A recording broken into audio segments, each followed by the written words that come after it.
talking about food that could potentially have more nutrients in it naturally, food that uses less inputs in how it's grown, food that doesn't till up the land and disturb the microbiome, that grows healthier food, food that helps fight climate change. This kind of food system could be ours if even one large food company had actually stepped forward and made the commitment to buy it from farmers. As the founder of a network of farmers and emerging food companies working together to try to bring regenerative agriculture to market, I've lost count of how many flour mills I've reached out to in the past 2 years. Big mills, small mills, specialty mills, you name it. I thought they would be excited to work with our farmers and turn their regenerative crops into flour that could be used as a regenerative ingredient in many different products.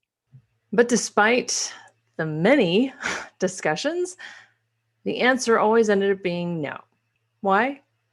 Flour mills don't like to change what they're doing, turns out, especially for a small order that they are not guaranteed they'll be able to sell. So you see all those big food companies that have been talking to you about regenerative and educating farmers and doing a lot of marketing.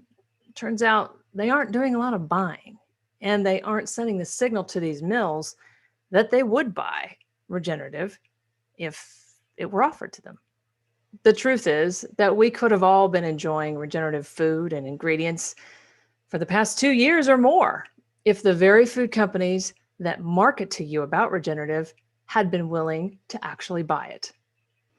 And short of actually stepping forward and making it happen, even if they had been willing to send a signal to the millers that they want this product, that may have been enough for the millers to work with farmers like those in grounded growth to actually bring it through. But as I have learned, you can't really expect the conventional food system to aid in its own disruption. Luckily, you don't have to wait on them anymore.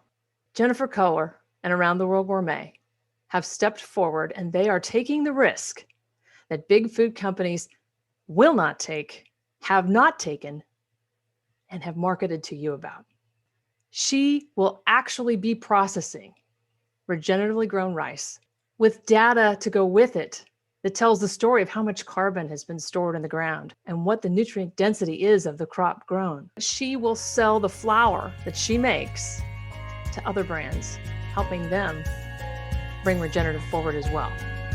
So in the absence of one big brand pulling through a large order, she will make it possible for many small brands to band together and send the market signal that we have all been waiting for.